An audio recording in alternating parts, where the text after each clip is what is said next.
Sunday marked 25 years since a man attacked Topeka's Carlson Federal Building with explosives and firearms. It is a day that remains fresh in the minds of those who were there and the families of those whose lives changed forever. Explosion and shots fired. I can hear it reverberating. Another explosion on the west side of the building. Shrapnel was just flying all the way down to the end there. I don't know how many. Here comes some more people running. You might want to get... I could see the flames and the smoke billowing up. 25 years later is like yesterday for retired Shawnee County Sheriff's Captain Richard Lee. Hearing their voices and seeing the fear in their eyes, you can't imagine. You just can't imagine what real, true fear is till you see that in their eyes. The memories are raw as Lee, his wife Kelly at his side, recently retraced his steps outside the Carlson Federal Building for the first time since August 5th, 1993, the day Jack Gary McKnight arrived for his sentencing on drug and weapons charges with pipe bombs and guns and went on attack. You could hear the crackling, you could hear the ammunition going off into the car, and then every little bit you'd hear an explosion. Lee was among the first law enforcement to arrive. I could hear two gunshots. Boom, boom. He saw workers huddled on a patio. First group, we came right here. He got them to safety, then went back to an underground parking area where he heard more people trying to escape. We were just inside those doors, and that's where I gave him the little pep talk about, you know, whatever it takes. We're going to get the situation under control right now. The important thing is you're all safe, okay? We'll pray for those that may be on right now, all right? So hang in there. From there, with explosions continuing and McKnight firing from inside, Lee led groups of citizens, staffers, and federal judges on a dash across the open lot to a parking garage just south. That's Richard in the red shirt and khakis. How long did this look when you're trying to run with gunfire and shrapnel? Oh, shoot. You really don't give it any thought about how far, how close. All you know is, okay, that's the beginning. Okay, that is my mission to get them out. This is the end of my mission, is to get them to here safe. WIBW photojournalist Doug Brown was a block away when the shooting started. He ended up in that garage, capturing Lee's actions as he led some 200 people to safety. I heard two explosions. The first one was when I was out in the open in the actual parking lot, and you could feel it. I never saw it. I had one woman, and she was almost 9 months pregnant, and I'm holding her hand, and she stops in the middle of the parking lot. And I just turned around and I looked at her. I said, "Hon, are you afraid?" And she's sobbing and says, "Yes, I'm terribly afraid." And I said, "Well, good, so am I." And when I did that, I felt her hand loosen. And I said, "Okay, hon, come on, let's go." You've all done a good job up to now. Stay calm. We're all going to get out of this just fine. What they didn't know was that inside, it was too late for court security officer Gene Goldsberry, shot and instantly killed at the guard station when McKnight got off the 4th floor elevator. This was his U.S. Marshal's pin that he wore on his lapel, and he was wearing it when he was killed. Brenda Hall is his daughter. He was very humble, one of the kindest people I've ever known. Goldsberry had retired from a long career with the Kansas Highway Patrol. Never one to stay idle for long, he went to work for the Marshal Service. I mean, that's what he was all about. He was somebody who took care of other people. He would be the one that would pick up, you know, a homeless person or a hitchhiker and pay for a hotel room for him or buy him a meal. On that day, Brenda and her mom heard about the shooting and went to the hospital, desperate for information. A friend from KHP would find out. And when he came back in, I could tell by his body language it was not good news. And he said that, yes, Gene had been killed. His logbook tracking his daily movements hits a blank page August 5th. The notebook he carried in his shirt pocket bears a hole from a bullet or shrapnel. It's not clear which. Gene Goldsberry's life of service brought to an end. But Brenda says the blessing is that her father was fighting terminal prostate cancer and had faith a better place lay ahead. I really definitely felt God's grace in that I had peace about what had happened, although it was very, very hard. Just wanted, you know, people to appreciate my dad for who he was and the sacrifice he made. Richard Lee was among officers who received the Medal of Valor for their actions during the attack, but he says he's no hero. Instead, he honors Gene Goldsberry and another group. The heroes in all this are the people that I brought out. I never thought of us as heroes. We did our duty. They overcame great adversity, tremendous fear, and carried the day as far as I'm concerned. Lee said he didn't do it alone. He credits the entire law enforcement team for their efforts that day, including fellow Medal of Valor recipient Deputy Charlie Bloss. Reporter Steve Fry shares his story on WIBW.com.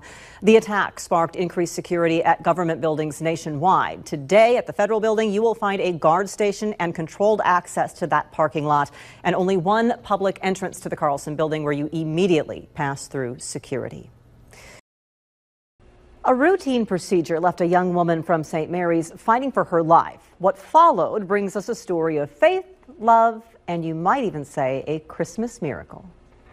Mallory Mitchell and Kyle Hammer planned to walk this path behind her parents' St. Mary's home on their wedding day. We were going to get married this last September. They had no idea in sickness and in health would be tested before they even spoke the vows. Mallory went in to get her wisdom teeth removed over spring break. Pretty routine for a 21-year-old college student, except some sort of complication sent Mallory into cardiac arrest. When I got there, Mallory was intubated and had a machine breathing for her.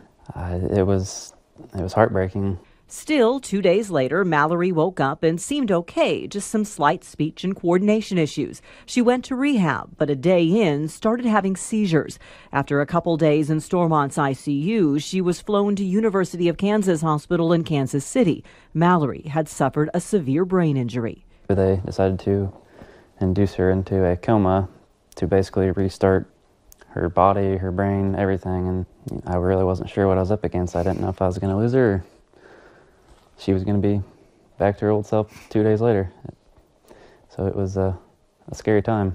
It would be 2 weeks before she started to wake up, and it wasn't much. At the most she could do was open her eyes. Mallory moved to Madonna Rehab Hospital in Omaha. Doctors told her family to expect a 2 to 5 year recovery, but they didn't know Mallory.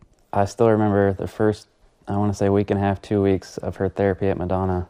Her therapy was they stood in front of her, clapped their hands, made loud noises just to try to get her to open her eyes. Watching her starting to walk again has probably been one of the most rewarding things to sit back and watch.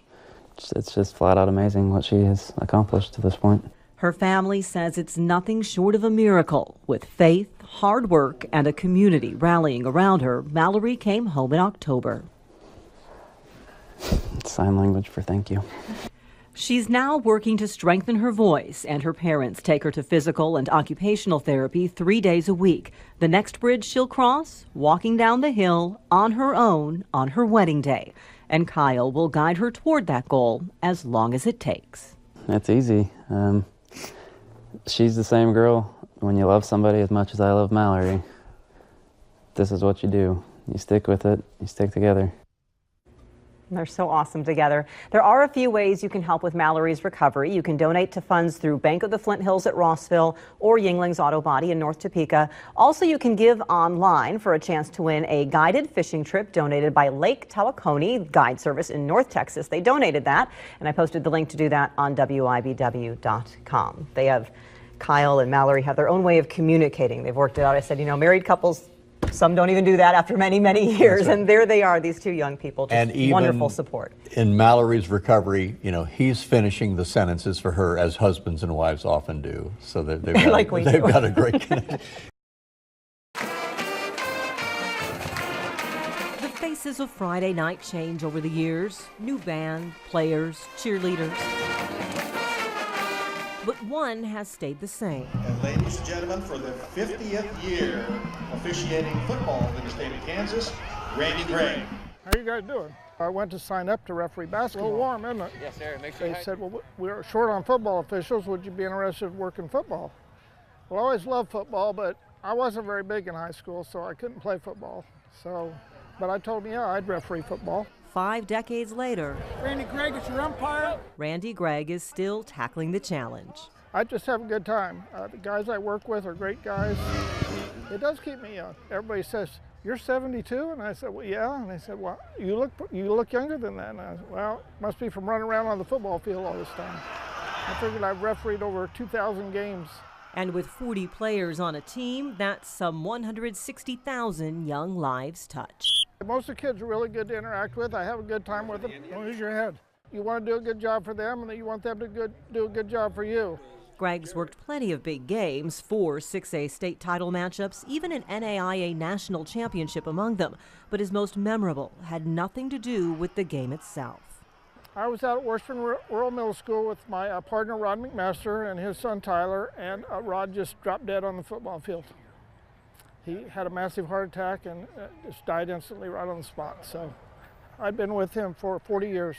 And we had a game the next night, but we worked it because we knew he'd want us to work it. So he'd be ashamed of us if we didn't. Because in some ways, football is like life. For 2 hours, people were running into you and hitting you, and they just bounce up and like nothing happened. Greg has signed on for at least one more season. After that, he'll scale back, maybe do some traveling with his wife. And if you don't notice whether he's part of this weekly scene, that's okay. If they don't remember I'm here, that's probably a good thing. Yeah, they remember the bad calls. They don't remember all the good calls. So if they don't know I was here tonight, I did a good job.